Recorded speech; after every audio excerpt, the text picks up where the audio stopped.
There's a natural tension between support and engineering, the kind of reactive nature that support has. But why can't you just fix this? Or, but why can't you just do this thing? It should be easy, right? The engineers have a backlog. In comes a ticket. It's another thing in the queue. People get a little bit stressed and they get a little bit short. There is a natural tension point, and that's okay.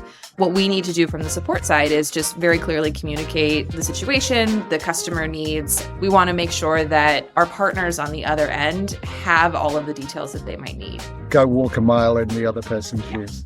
If you're an engineer, go sit with the support people, shadow them, look at what they're doing, help out with the customer tickets.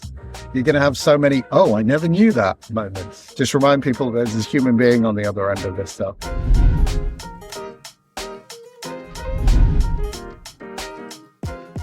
Hey, everybody. Thank you for joining for another episode of the JM Podcast. We are super lucky today. Quite a treat to have Phil and Elyse from Attio here today, leading engineering and support respectively. Let's just jump right in. Attio, it seems, at least in headcount, has nearly doubled in the last year. I assume in continued success, we'll continue to see that trend. I'm curious if there's some through line that you're kind of sharing with your team that you're constantly preaching as to how you work together, especially as the team rapidly grows. Phil, I'd like you to tackle this one first, because I love your philosophy about how the two of us work together. And I could not agree more, right? The support queue just being like a treasure trove of information, and how we work together to support our customers is, I think, a very special one that we have here. Yeah. I think that's true. As an engineer, the way that I like to look at support interactions is that, every time you get to interact with somebody that is using your software out in the field, you're learning some incredible thing about that software. Software works at such a scale, such a different scale in production to when you run it up and use it on your laptop, that ultimately there are these kind of emergent things that happen that are just different. And you learn about them through observing the production environment, watching it break, watching people use it and not have it do exactly what they expect. So every single one of those interactions is a real learning opportunity for the eng team to learn about how they can make their product better and how it actually works out there in the field. So yeah, I think it's really important for the engineering teams to view these things as opportunities rather than just kind of chaff that needs to get processed and chucked out of the way. Yeah, and tactically how we do that. So in place today, every new employee goes through support onboarding. So it's kind of like that whole company support view where we throw them into the queue with a little bit of training. We give them kind of an overview of how we approach support here at Attio. And then we ask them to join us for an hour in the queue supporting customers. So it's small to start, but certainly an initiative that I think really helps give them that insight into common customer problems, how they talk about the platform, the kind of common challenge points that they run into, and just starts to build that bridge between our teams too. Another initiative that we've kind of talked about experimenting within the new year is just expanding on that and getting kind of more structure around how engineering is jumping into the queue to like actually get their hands on customer problems and customer tickets. I think there's two aspects to that, really. One is about that empathy that you build with the customer. And the other one that's really important when you talk about just the engineering team is like building the empathy with the support team as well. Yeah. Actually looking at what they have to do in order to debug customer problems or to operate the system. Because usually that's a role and a set of things that as the engineer building it, you just never do and you just never see. And there's probably a set of pain points there that you don't even know exist. Yeah. And of course, once you see them and feel them, obviously you want to help your fellow human and make them better. I'm curious to that point. I hear from so many support leaders that at times it can devolve into like this handoff relationship. And I imagine for those folks who go through the experience themselves, that may help bring more empathy to that long term. But I'm curious if you see anything kind of after they've done their onboarding and everyone's back in their normal roles, like how that might reflect in the way that they show up together. Yeah. I mean, I think we talk a lot about this concept of humanizing our teams for each other. To Phil's point, right? Like you build something, you create it, you put it out into production. it doesn't just stop there, right? There are people that support it, there are people that use it. And so kind of getting us out of our screens and out of the little, technical boxes that we live in, I think is really important for helping our teams understand each other just in a different way. So really kind of building that area of collaboration and just like shared understanding of what each other do, the common, again, like challenge points that we run into, how that equates to customers is something we talk about quite a bit. And I think is really important when it comes to the support and engineering relationship. I'm curious if there are perhaps spaces where these teams just intersect on a daily basis to like reinforce that kind of humanizing element or just seeing each other for the work that you're doing. Are there kind of intentional spaces that have been built into the way that you work to help with this kind of thing? Yeah, I think one that that I really appreciate as a support person is the engineering teams being, this seems very basic, but the engineering teams being very open to helping us with like product behavior questions, right? I know it's kind of expected between the teams, but I do think that the way our teams work together to handle those, it's just a lot of knowledge sharing, and it's a wonderful way to help the teams kind of understand each other. We're lucky in that Attio, despite the fact that it's grown really aggressively, I think it is still relatively small. I would love to say that all of these interaction points are entirely intentional and we design them really well and it's all perfect because we're awesome. Some of it is still accidental. We're still at a stage where once a month the engineering team holds like a show and tell for the whole company where we demo like everything that's work in progress. And I kind of like the fact that we still do that. And I think we'll try and do that for as long as we can, as long as we can fit that into an hour and make it useful. I think one of the things we do like semi-intentionally with that, probably entirely intentionally, is it's not very polished. It's like, it's on purpose, not super polished demos. It's stuff that is like half ready and sometimes works and sometimes it doesn't work, but it is a very human approach to these demos. They're not sales pitches. And I think that is an intentional piece. Yeah. It's kind of important. I think one thing that's important in all of this relationship building is showing a bit of vulnerability sometimes. And I think it does show that like, yeah, it's not perfect. Sometimes it doesn't work, but here's all the great stuff that we've got coming in and you're kind of included in that process of building this stuff really. Yeah. And that comes through, in spades on the support team and our customer teams. It's so cool to get that sneak peek, even if it's not perfect, even if the demo doesn't work. Sometimes that happens. They'll open up, a piece of code and it's like, well, it should do this, but curse of the demo. It's lovely to get that sneak peek. And again, like just see the people behind, what we are doing and what we're building. Question for you both. I feel like there are well-intentioned processes a lot of times of how you collaborate. And then you add in this stress of customer comes in and there's some urgency and stress and emotion behind what's happening. And so I'm curious if you've seen ways of working during these moments of stress between your teams that have particularly worked well, or things you tried that maybe haven't worked well that you've decided, hey, we need to shift some things. In some ways, whilst incidents are an extremely stressful thing, in terms of the human interactions, people sort of know that they've got to be on their best behavior, right? They know that it's a high stress situation. They know that every now and then, maybe some people are going to bark at each other a little bit. Yeah. And so what you find is that people are very much on their best behavior. They realize there's some kind of crisis and we need to work as a team to resolve it.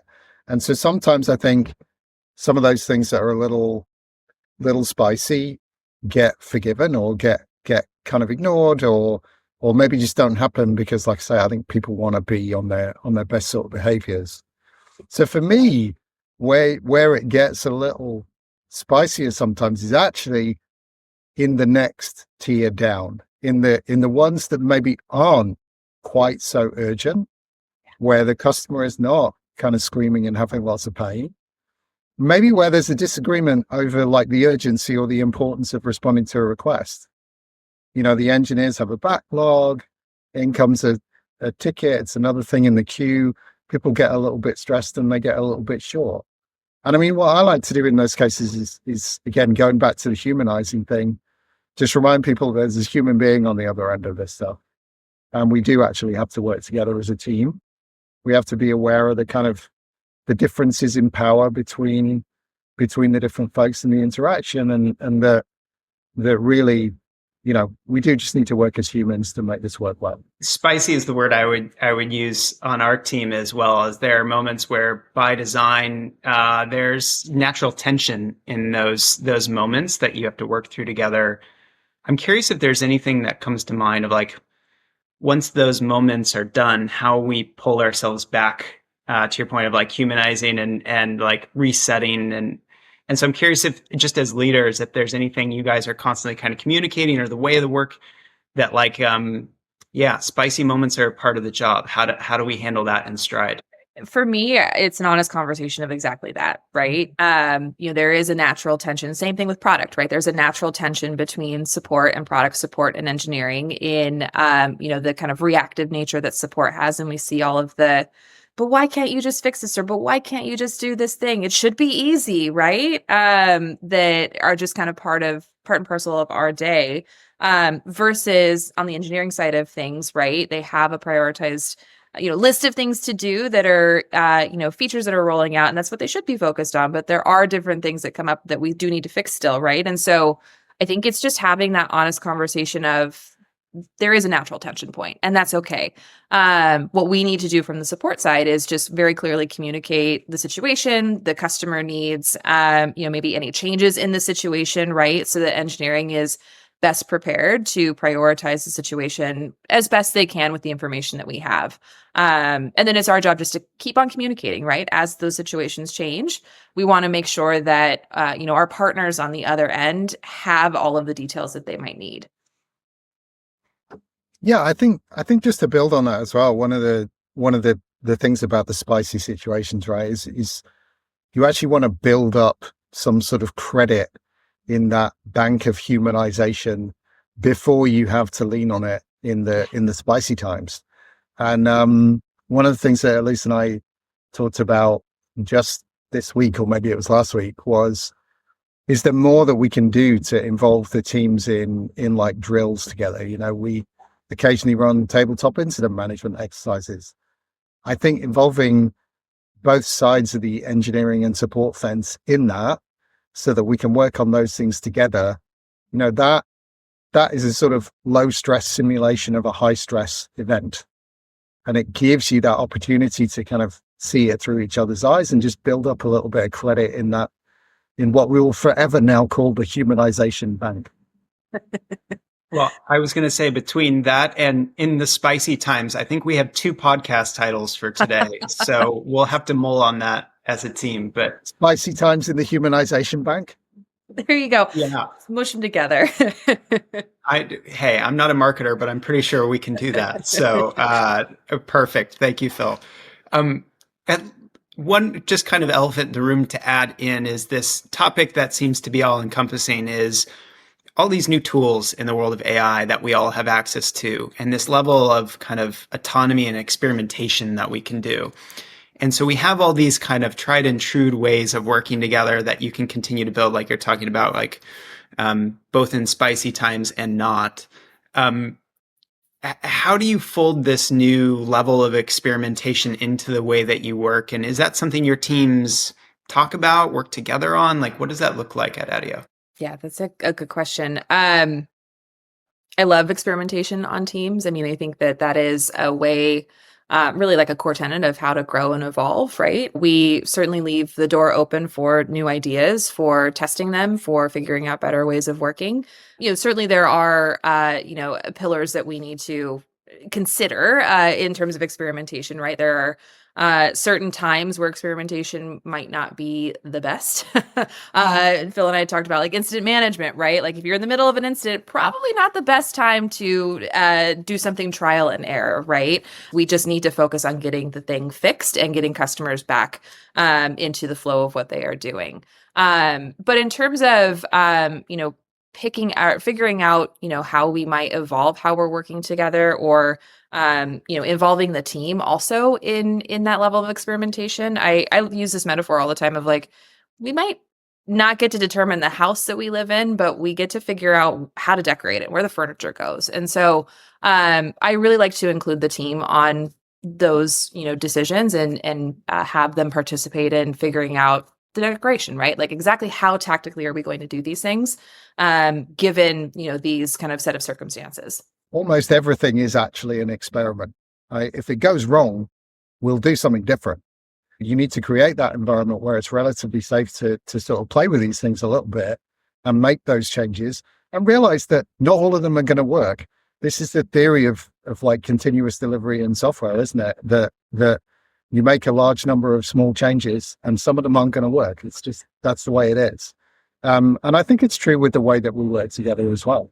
Yeah, I'll just reflect on our experience a little bit. I think if you have the right structure, right, the house, at least that you mentioned, yeah.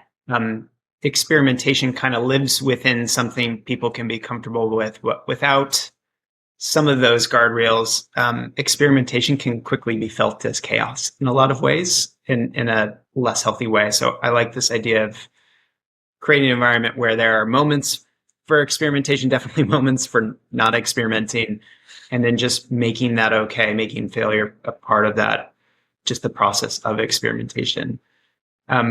Are there any things as you guys look forward to 2026, you're like, hey, this is something we're eager to like collaborate and experiment with? Okay, if not, but I'm just curious if there's anything that's top of mind for the both of you as you think about customer experience. Yeah. We talked through this one recently too, but getting to 24/7 support. So, our support today, Monday through Friday. And so, being the type of business that we are and scaling as quickly as possible, it's a big goal for us to get to that kind of level of round the clock care for our customers. And it's not only from the support side, right? It's also from the engineering side. And how do we, build the processes and escalations and, guidance for our teams to be able to support that successfully. That is not a support problem or an engineering problem, right? It's like a customer service delivery problem. Yeah. And me and Elyse are partners in delivering that service. So, delivering a service at 3.5, 4 nines, the way that we want it to, that's not an 8 hours a day operation. That is a round the clock operation. So, we have to figure out the best way to support our customers around the clock like that. That's definitely something we're excited to work on.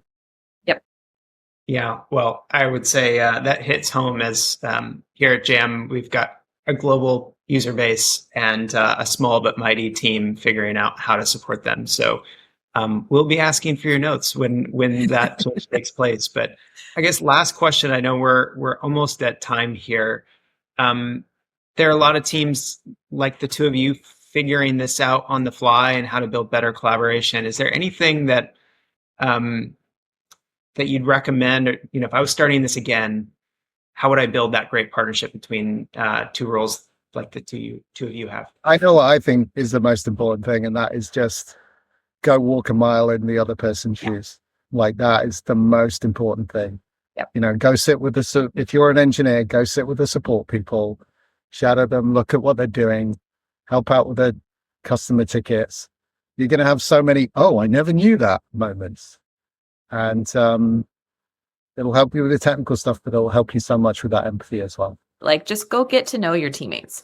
Go talk to them about their challenges. Go talk to them about what they are working on.